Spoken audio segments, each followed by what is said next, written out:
Hola, ¿cómo estás? Buenos días, buenas tardes, buenas noches. Depende de dónde te encuentres o a qué hora estés viendo este video, ¿verdad? Me da gusto saludarte y bueno, antes de comenzar este nuevo video, quiero recordarte que pues ya se han compartido un link en donde puedes descargar el toolkit de requisitos. Si no lo has descargado, te invito a que lo descargues. El link está en los mensajes del grupo y si no lo tienes, pues avísame para pasártelo. Por otro lado, también te invito a que veas los 6 videos anteriores que ya se han compartido. Si no los has visto, pues te invito a que los veas. No es obligatorio que los veas antes de ver este, pero pues te van a dar una mejor idea de qué se trata lo que estamos hablando el día de hoy, ¿verdad? Si no, no pasa nada.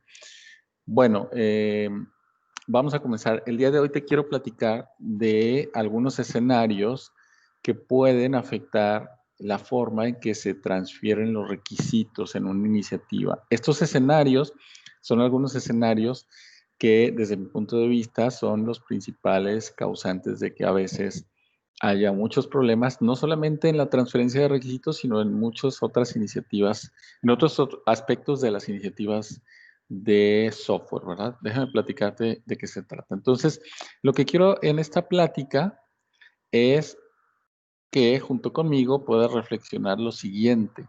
¿Cómo afecta cada uno de estos escenarios que te voy a presentar a la transferencia de requisitos? Pero mucho más importante es cómo tú o tu equipo o tu organización deben de adaptar lo que hemos estado viendo aquí, tanto los formatos como lo que yo te he platicado en los videos, a la situación particular en la que tu iniciativa, tu organización se encuentre, dependiendo de estos escenarios que te voy a platicar.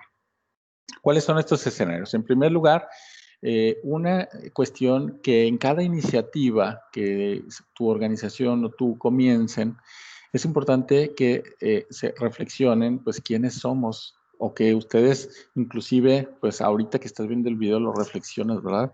¿En dónde estoy parado en este momento? El primer escenario que existe es el que puede ser que estés dentro de una organización que está desarrollando una aplicación para uso interno, ¿sí? Este es un primer escenario, es decir, estás trabajando en una empresa, eres un emprendedor o inclusive trabajas en institución de gobierno y están desarrollando una aplicación para uso interno. Ese es un primer escenario que quiero que identifiques. Si tú no te encuentras en este escenario, puede ser que seas una empresa, un emprendedor que a lo mejor están desarrollando una aplicación para comercializarla con fines de lucro. O tal vez estás en una institución de gobierno que está desarrollando una aplicación para que la usen los ciudadanos. Es decir, ya no va a ser solamente para uso interno, sino más bien para uso de un conjunto de usuarios que pueden ser los ciudadanos, ¿verdad? Para trámites o muchas de estas cosas.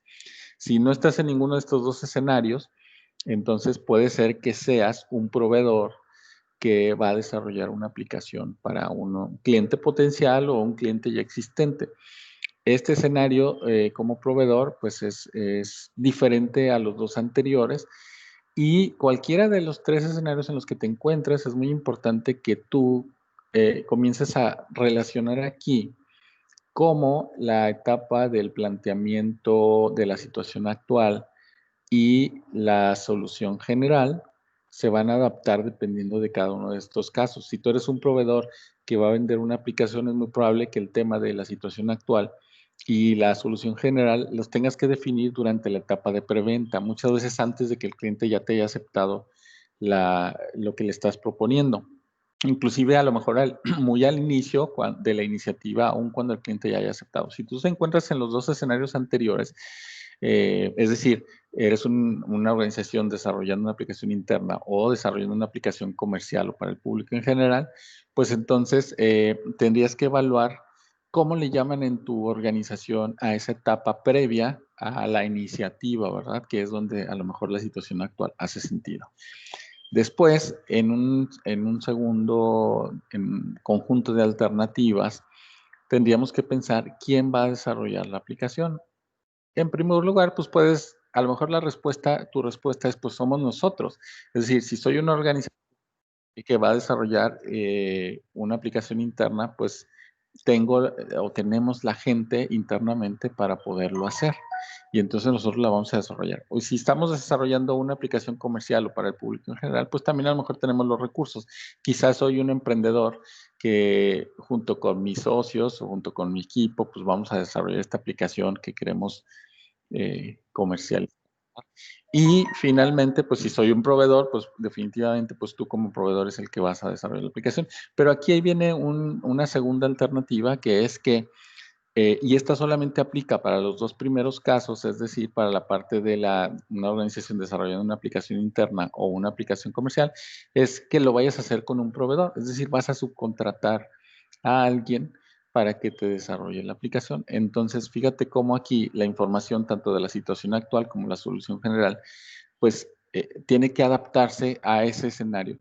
Y aquí es donde empezamos a pensar, es quién hace qué, ¿verdad? Y ahí es donde tú te tienes que preguntar, dentro de lo que es la situación actual y lo que es la solución general, ¿quién tiene que hacer qué?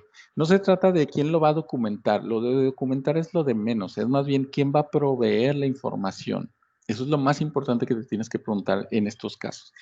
En tercer lugar, tenemos que pensar en cuál es el producto. ¿Y por cuál es el producto? Bueno, aquí hay 4 diferentes alternativas.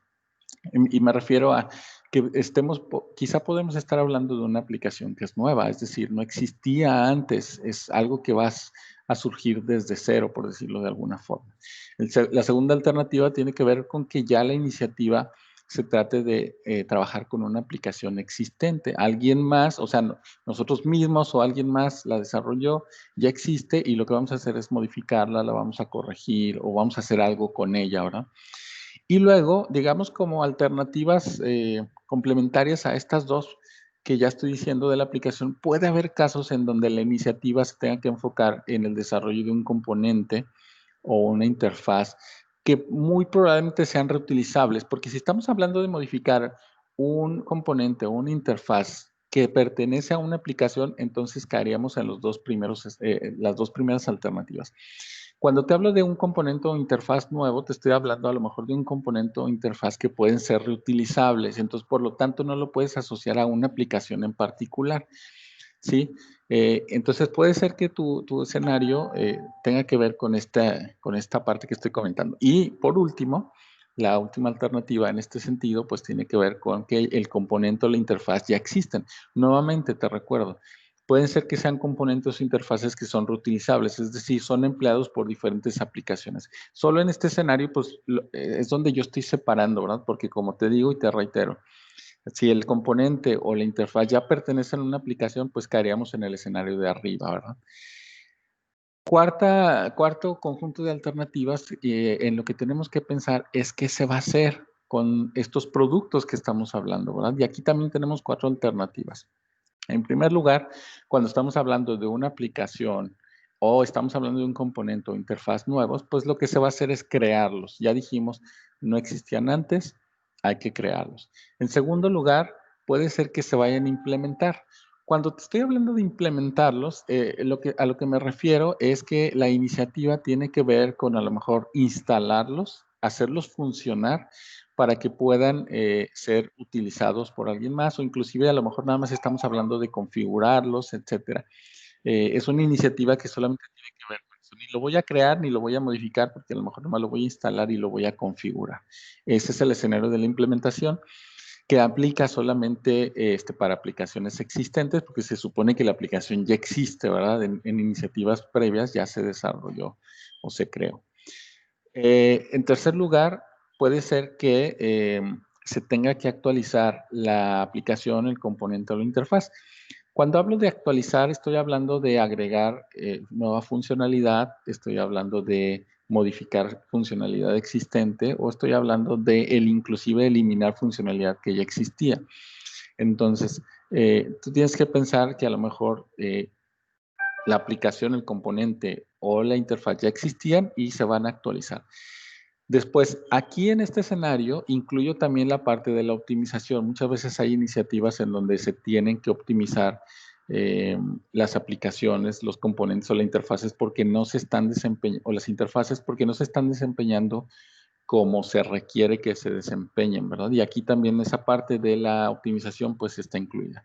Y por último, están los casos en donde hay que corregir la aplicación, el componente o la interfaz. Obviamente esto aplica solamente cuando estos ya existen y pues hay que corregirlos. Muchas veces estas iniciativas de corrección pues a lo mejor se llevan a cabo ni siquiera como una iniciativa, sino más bien es simplemente apagar un fuego o resolver o sea, el problema que se está presentando y listo. Y por último, dentro de los grupos de alternativas, y yo creo y yo te diría que una de las más importantes es que se tiene que pensar cómo se va a hacer, cómo se va a llevar a cabo esta iniciativa. Y esto va a depender mucho de las restricciones que tengas en ese momento para tu iniciativa. En primer lugar, para aquellos de ustedes que hayan tomado la decisión de ejecutar su iniciativa como un proyecto, muy probablemente sea porque a lo mejor su organización les está pidiendo saber cuánto va a durar la iniciativa, cuánto va a costar y a lo mejor ya tienen un cierto alcance más o menos definido y entonces es posible llevarlo a cabo como un proyecto. Te recuerdo que un proyecto no es igual a waterfall o un proyecto no es igual a cascada. Un proyecto puede ejecutarse inclusive de una forma ágil. Yo sé que esto puede causar mucho ruido, pero es así. Lo que tienes que pensar cuando vas a ejecutar un proyecto es qué ciclo de vida vas a ejecutar. Y existen diferentes ciclos de vida. El iterativo incremental, el de cascada, el prototipado evolutivo, etcétera. Hay una serie de ciclos de vida, es decir, son formas de ejecutar un proyecto. Aquí lo más importante con el proyecto es que tiene un inicio y tiene un fin, a diferencia de una iniciativa con un enfoque ágil en donde a lo mejor no sabes cuál es el fin. Sí sabes cuánto duran los sprints, etcétera, pero no en total de sprints, pues no sabes a lo mejor cuánto va a ser y por lo tanto puede ser un proyecto. En segundo lugar, bueno, pues entonces la iniciativa puede ser que la estés ejecutando con un enfoque ágil. Esto significa que vas a ejecutar probablemente una serie de sprints. En cada sprint, él o la product owner te va a estar diciendo qué es lo que se tiene que hacer durante el sprint en forma de historia de usuario, que por cierto, recuerda que las historias de usuario son de dos tipos, las historias de usuario de negocio, que es equivalente a hablar de requisitos de los usuarios, o historias de usuario que están documentados como requisitos funcionales. Solamente, acuérdate que esos dos niveles ya los platicamos, requisitos de usuarios y requisitos de funcionales, y es equivalente a hablar de historias de usuario. Nada más la historia de usuario es la forma en que se redacta el requisito, esa es la única diferencia. Entonces, si es un enfoque ágil, puede ser que no tengas claro cuál es el fin, puede haber varios sprints y pues la aplicación o se está desarrollando o se está creando desde cero o se está modificando, etcétera. No es muy común que se lleven a cabo iniciativas con enfoque ágil ni como proyectos para corregir aplicaciones o componentes o interfaces, aunque puede suceder, no estoy diciendo que no, hay organizaciones que lo hacen, ¿verdad? Y por último, pues puede ser que tu iniciativa se lleve a cabo como un conjunto de actividades operativas, es decir, ni es un proyecto, ni tiene un enfoque ágil, solamente alguien está corrigiendo la aplicación y si te fijas, este escenario solamente aplica para el caso en donde la aplicación, el componente o la interfaz se vayan a corregir, ¿verdad? Ya te comentaba que sí es probable que haya organizaciones que lleven a cabo proyectos o sprints para corregir algo, pero no es tan común. Digamos que por eso inclusive no le puse flecha ahí, ¿verdad? Bueno, con esto termino. Espero que este video te sea de utilidad. Te recuerdo que si tienes dudas, sugerencias o comentarios, pues me las hagas llegar ahí en el grupo y con gusto las puedo responder y las podemos platicar. Y, y pues listo. Muchas gracias y te veo en el siguiente video. Hasta luego.